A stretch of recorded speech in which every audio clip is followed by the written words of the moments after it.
नमस्कार, मैं हूं दीप्ति भटनागर और आप देख रहे हैं SR Madhya Pradesh.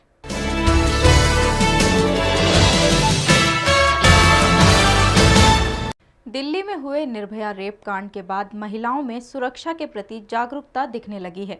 School college के साथ सामाजिक संस्थाएं भी महिलाओं को अपनी सुरक्षा स्वयं करने के लिए कई प्रकार के प्रशिक्षण दे रही है।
कांड के बाद से महिलाओं में रात में अकेले निकलने को लेकर डर बना रहता है।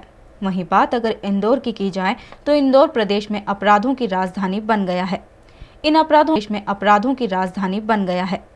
अपराधों की सबसे ज्यादा शिकार महिलाएं ही होती हैं। इस डर को दूर करने के लिए शहर में अधिकांश महिलाएं आत्मरक्षा का प्रशिक्षण ले रही हैं। महिलाओं की सुरक्षा की चिंता करते हुए शहर की एक संस्था ज्वाला ग्रुप ने एक अनूठा कदम उठाया है। ग्रुप द्वारा कॉलेज जाने वाली लड़कियों और जॉब करने वाली महिलाओं को सेल्फ डिफेंस कोर्स कराया जा रहा है। संस्था का नाम है ज्वाला समिति का गठन हमने दिल्ली में जो केस हुआ था उसके बाद हमने ये शुरू किया। उसमें शुरू करने का रीज़न यही था कि हम लड़कियों को ट्रेन करें कि आप अपने आप को कोई भी सिचुएशन में कैसे बचा सकते हैं। मतलब ट्रेनिंग में हमने ये सिखाया लड़कियों को कि आप अकेले कोचिंग जाते हैं, कॉलेज जाते हैं, रात को आते हैं, लेट आते हैं, कभी आपके ऊपर कोई अटैक करता है, उस सिचुएशन में अपने आप को कैसे बचाया जाए। हम पब्लिसिटी तो कुछ नहीं करते हैं, हमारा एक वेबसाइट है ज्वाला नाम से, उसी से लोग पढ़ के सुन के लोग आते हैं। अभी हमारे पास ज्वाला समिति को देख के वेबसाइट पे स्टार टीवी वाले आए हैं, उनका एक प्रोग्राम है स्टार परिवार अवार्ड। उसमें वो चाह रहे हैं कि हमारे यहाँ से जो ट्रेनिंग ली हुई लड़कियाँ हैं वो उसमें पार्टिसिपेट करें। वो बताएंगे कि स्टोरी के रूप में कि लड़कियाँ ट्रेंड होकर अपने आप को कैसे बचाती हैं। उसमें कुछ ऐसी लड़कियाँ भी हैं जिनके साथ कुछ इंसिडेंट्स हुए हैं अभी कुछ टाइम पहले, और उन्होंने ये ट्रेनिंग के बाद उन्होंने अपने आप को कैसे बचाया है। इस कोर्स में बुरे वक्त को देखते हुए आत्मरक्षा के लिए प्रशिक्षण दिया जा रहा है। दहशत भरे माहौल में इस तरह की पहल कहीं न कहीं महिलाओं में साहस पैदा कर रही है। सेल्फ डिफेंस प्रशिक्षण प्राप्त कर रही युवतियों में इसे लेकर खासा उत्साह है। उनका मानना है कि सेल्फ डिफेंस सीखने के बाद वे हर स्थिति से निपट सकती हैं। कुछ दिन पहले दैनिक भास्कर में आया हुआ इन्फॉर्मेशन है, ज्वाला ग्रुप जो है इंदौर में काफ़ी सालों से सेल्फ डिफेंस को लेके काम कर रहा है, और ड्यू रिस्पेक्ट टू दैट हम लोग को ये इन्फॉर्मेशन मिला कि सेल्फ डिफेंस के ऊपर ट्रेनिंग ये लोग देने वाले हैं। And we all are here for that particular training. We are very fortunate because हादसे किसी के साथ में भी हो सकते हैं, कभी भी हो सकते हैं, कैसे भी हो सकते हैं। So here we are getting a very meaningful training program, and our instructor is Mr. Hardik Sharma. He himself is a black belt, as I know, and we are very much comfortable enough over here. After 10 days, we are assured that we will feel very much confident enough. We all our girls over here which are taking program, and we would like to continue with sir. As I said, मैंने बताया कि हादसे कभी भी कैसे भी कहीं भी हो सकते हैं। नहीं, सेल्फ डिफेंस मैं नहीं मानती कि हादसा होने के बाद हमें जगना चाहिए। अगर हम लोग पहले से ही अवेयर रहें, कैपेबल रहें, तो शायद हम होने को टाल सकते हैं, ऐसा हमारा मानना है। पिछले 6 माह से विभिन्न आयु वर्ग की महिलाओं को प्रशिक्षण देने वाले हार्दिक बताते हैं कि फिलहाल महिलाओं से संबंधित अपराधों की संख्या में इजाफा हुआ है। इस प्रशिक्षण के बाद महिलाओं में आत्मविश्वास जागा है। सेल्फ डिफेंस के लिए बेसिकली हमें पता होना चाहिए कि हमारे नर्वस पॉइंट्स क्या है, ह्यूमन नर्वस पॉइंट्स का हम इनको दे रहे हैं, उसके साथ इनको टिप्स दे रहे हैं साथ में कि किस पॉइंट पे कैसे अटैक किया जाएगा, तो उसका क्या इफेक्ट होगा। बेसिक इसका वही होना चाहिए कि हमें फिजिकली फिट होना चाहिए।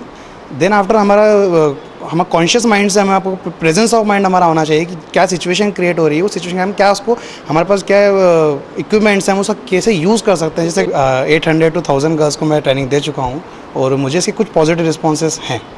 और अभी भी गर्ल्स को मैं यही टिप्स देता हूँ कि जो हम यहाँ पे सीख रहे हैं वो आप अपने ब्रदर फादर पे कुछ आप करके देखिए, उनको बताइए मत कि हम क्या करने वाले हैं। सडनली उस कंडीशन में वो करते हैं और इनके पॉजिटिव रिस्पांस अभी आप पूछ भी सकते हैं कि यही रिस्पांस है कि हमने अप्लाई किया और वो प्रैक्टिकली पॉसिबल है कि हाँ जो सर आप बता रहे हो वो हो रहा है। महिला थाना प्रभारी ज्योति शर्मा ज्वाला ग्रुप के इस कदम की सराहना करते हुए कहती हैं कि आज महिलाओं को इस तरह का प्रशिक्षण दिया जाना आवश्यक हो गया है। स्कूल कॉलेज के अलावा ग्रुप में भी सेल्फ डिफेंस की ट्रेनिंग ली जा सकती है। देखिए, आपने 2012 दिसंबर का जो निर्भया कांड है दिल्ली का, वो आपने सुना होगा और उसमें काफ़ी अच्छा कन्वेक्शन हुआ है माननीय न्यायालय के द्वारा। उसके बाद मुझे लगता है और ज़्यादा ज़रूरत महसूस की जाने लगी है कि बालिकाएं हों या अधेड़ उम्र की महिलाएं हों या महिलाएं मतलब किसी भी उम्र की महिलाएं हों, उनके लिए बहुत ज़रूरी है कि वो अपने आप को प्रोटेक्ट करें। अब वो प्रोटेक्ट कैसे करें, उसके कई तरीके हो सकते हैं, जिसमें से सेल्फ डिफेंस, कुछ हल्के फुल्के कराटे आना या जूडो आना, इस तरह की चीज़। या कई महिलाएं अपने साथ मैंने देखा है कि वो कुछ ऐसे चीज़ें रखती हैं जैसे परफ्यूम टाइप का कुछ रखती हैं और वाइट फोम्स निकलने वाला एक शेकर रखती हैं, स्प्रे रखती हैं। तो इस तरह की चीज़ें उनके काम आ सकती हैं। कभी वो ऐसे स्थान से होकर गुजर सकती हैं जहाँ बिल्कुल सुनसान एरिया हो और कभी उन्हें इस चीज़ की ज़रूरत पड़ जाए, तो मुझे लगता है कि आने वाले समय में भी और वर्तमान परिप्रेक्ष्य में भी ये बहुत ज़रूरी है। मैं भी उससे नोइंग हूँ ज्वाला से, और बहुत अच्छा ग्रुप है, बहुत अच्छा कर रही हैं महिलाएं। NGO है एक, और मुझसे भी उन्होंने बताया था मुझे कि मैम हम लोग एक कैंप लगा रहे हैं, जो कॉलेज गर्ल जो हैं, कॉलेज गोइंग लड़कियां हैं, उनको हम सेल्फ डिफेंस की ट्रेनिंग देंगे। और तो मैंने भी उसको काफ़ी अप्रिशिएट किया था। मुझे लगता है काफ़ी अच्छा काम कर रहे हैं ये लोग, ये होना चाहिए। ज्योति शर्मा ने कहा कि पुलिस द्वारा भी स्कूल और कॉलेजों में इस तरह के ट्रेनिंग प्रोग्राम चलाने के लिए कहा जाता है, जिससे महिलाओं में अपनी सुरक्षा के प्रति आत्मविश्वास पैदा हो सके।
फिलहाल यहाँ रुकेंगे एक छोटे से ब्रेक के लिए। खबरों का सिलसिला जारी रहेगा, देखते रहिए SR मध्य प्रदेश।